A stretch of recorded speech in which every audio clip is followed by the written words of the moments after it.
Mix ട്യൂബിൻ്റെ പുതിയൊരു വീഡിയോയിലേക്ക് എല്ലാവർക്കും സ്വാഗതം. ആദ്യമായാണ് നിങ്ങൾ ചാനൽ കാണുന്നതെങ്കിൽ സബ്സ്ക്രൈബ് ചെയ്യണം, ലൈക്ക് ചെയ്യണം. വീഡിയോയിലേക്ക് കടക്കാം. നിലവിളക്കിൻ്റെ പ്രാധാന്യം എന്ത്? അത് കത്തിക്കുന്നത് എങ്ങനെ? ഹിന്ദു ആചാരവുമായി ബന്ധപ്പെട്ട് നിലവിളക്കിന് വളരെ പ്രാധാന്യമുണ്ട്. നിലവിളക്കിൽ ത്രിമൂർത്തികളും ത്രിദേവിമാരും വസിക്കുന്നു എന്നാണ് സങ്കല്പം. നിലവിളക്കിൻ്റെ കീഴ്ഭാഗം ബ്രഹ്മദേവനെയും മധ്യഭാഗം വിഷ്ണുദേവനെയും മുകൾ ഭാഗം ശിവഭഗവാനെയും സൂചിപ്പിക്കും. നിലവിളക്കിൻ്റെ തിരി ലക്ഷ്മി ദേവിയെയും പ്രകാശം സരസ്വതി ദേവിയെയും ചൂട് പാർവതി ദേവിയെയും സൂചിപ്പിക്കുന്നു. അതായത് സകല ദേവത സങ്കല്പമാണ് നിലവിളക്ക്. നിലവിളക്ക് കത്തിക്കുമ്പോൾ ഉണ്ടാകുന്ന ശബ്ദം ഓംകാരമാണ്.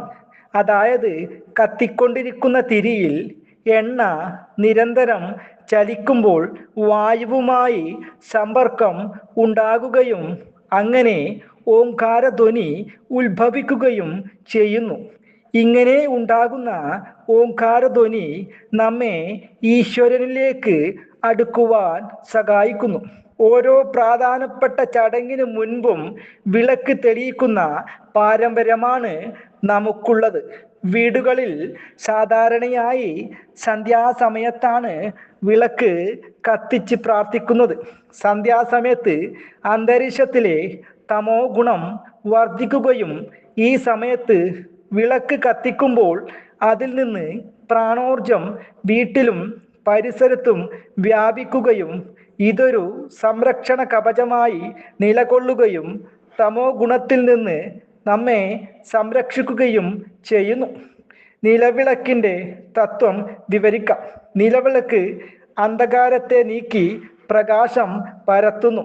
അതായത് ജ്ഞാനമാകുന്ന പ്രകാശം നമ്മുടെ ഉള്ളിൽ തെളിയുമ്പോൾ അജ്ഞാനമാകുന്ന അന്ധകാരം നീങ്ങുന്നു എന്നാണ് മനസ്സിലാക്കേണ്ടത്. നിലവിളക്കിൽ ഉയർന്നു കത്തുന്ന ദീപം ആത്മജ്ഞാനത്തിലൂടെ പരമാത്മാവിലേക്ക് അടുക്കുന്നതിനെ സൂചിപ്പിക്കുന്നു. തിരി അഹങ്കാരത്തെ സൂചിപ്പിക്കുന്നു. അഹങ്കാരം എന്നതുകൊണ്ട് ഉദ്ദേശിക്കുന്നത് ഞാനും ഈശ്വരനും ഒന്നല്ല, ഞാൻ ഈശ്വരനിൽ നിന്ന് വ്യത്യസ്തനാണ് എന്ന ബോധത്തെയാണ്. എണ്ണ നമ്മുടെ നല്ലതല്ലാത്ത ചിന്തകളെ സൂചിപ്പിക്കുന്നു. ഇതിൽ നിന്ന് മനസ്സിലാക്കേണ്ടത് നിലവിളക്കിലെ ദീപം ഉയർന്നു കത്തുമ്പോൾ, അതായത് ആത്മജ്ഞാനത്തിലൂടെ പരമാത്മാവിലേക്ക് ഉയരുമ്പോൾ എണ്ണ വറ്റുകയും അതായത് നല്ലതല്ലാത്ത ചിന്തകൾ ക്ഷയിക്കുകയും അതിനുശേഷം അഹങ്കാരമാകുന്ന തിരി ഇല്ലാതാകുകയും ഞാനും ഈശ്വരനും ഒന്നാണെന്ന ബോധം ഉണ്ടായി ഈശ്വര സാക്ഷാത്കാരം ലഭിക്കുകയും ചെയ്യുന്നു. ഇനി നിലവിളക്ക് കത്തിക്കേണ്ടത് എങ്ങനെയെന്ന് പറയാം. നിലവിളക്ക് നിലത്ത് കത്തിച്ച് വയ്ക്കാൻ പാടില്ല. കാരണം നിലവിളക്ക് ശംഖ് മണി ഗ്രന്ഥം എന്നിവയുടെ ഭാരം ഭൂമിദേവി നേരിട്ട് താങ്ങില്ല എന്നാണ് സങ്കല്പം. അതുകൊണ്ട് പീഠമോ തട്ടമോ നിലവിളക്ക് കത്തിച്ച് വയ്ക്കാൻ ഉപയോഗിക്കാം. നിലവിളക്കിൽ തിരിയിടുന്നത്, അതായത് നാളം എന്നാൽ ദീപം എന്നാണ് അർത്ഥം.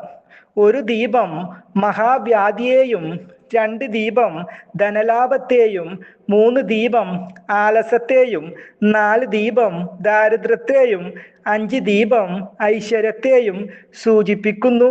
എന്നാൽ 2 ദീപമാണ് ഉത്തമമെന്ന് വേദങ്ങളിൽ സൂചിപ്പിക്കുന്നു. വിശേഷ ദിവസങ്ങളിൽ 5 ദീപമാണ് സാധാരണ തെളിയിക്കാറുള്ളത്. 2 ദീപമാണ് തെളിയിക്കുന്നതെങ്കിൽ ഒരു ദീപം കിഴക്കോട്ടും അടുത്തത് പടിഞ്ഞാറോട്ടുമാണ് തെളിയിക്കേണ്ടത്. എന്നാൽ 5 ദീപമാണ് തെളിയിക്കുന്നതെങ്കിൽ 4 ദിക്കുകളിലും ഓരോ ദീപവും 5ാമത്തെ ദീപം വടക്ക് കിഴക്ക് ദിശയിലേക്കുമാണ് തെളിയിക്കേണ്ടത്. പ്രഭാതത്തിലാണ് തെളിയിക്കുന്നതെങ്കിൽ കിഴക്ക് ദിക്കിന് അഭിമുഖമായി നിന്നാണ് തെളിയിക്കേണ്ടത്. പ്രഭാത സൂര്യനെ വന്ദിക്കാനാണ് ഇങ്ങനെ ചെയ്യുന്നത്.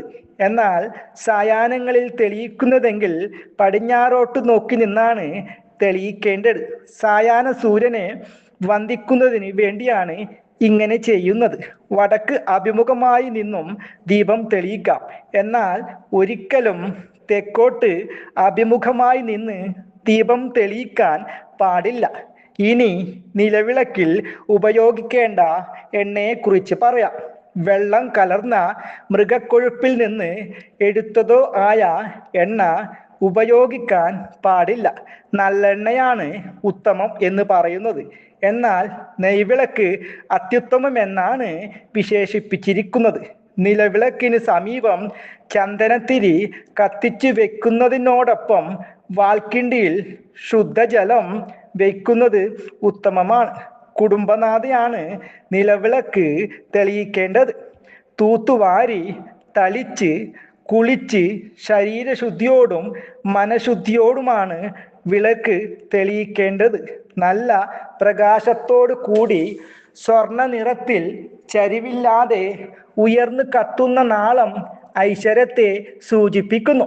നിലവിളക്ക് തെളിയിച്ചു കഴിഞ്ഞ് പ്രാർത്ഥിക്കേണ്ട മന്ത്രം: ശുക്ലാം വരദനം വിഷ്ണു ശശിവർണം ചതുർഭുജം പ്രസന്നവദനം ധ്യായേ സർവവിഘ്നോപശാന്തയേ. ഇനി നിലവിളക്ക് അണക്കേണ്ടത് എങ്ങനെയെന്ന് പറയാം. എണ്ണ തീരുന്നത് വരെ നിലവിളക്ക് കത്തിച്ചു വയ്ക്കാവുന്നതാണ്. എങ്കിലും സന്ധ്യ കഴിയുമ്പോൾ നിലവിളക്ക് അണയ്ക്കാം. എണ്ണ മുഴുവനും തീർന്ന് കരിന്തിരി എരിയുന്നത് അശുഭമാണ്.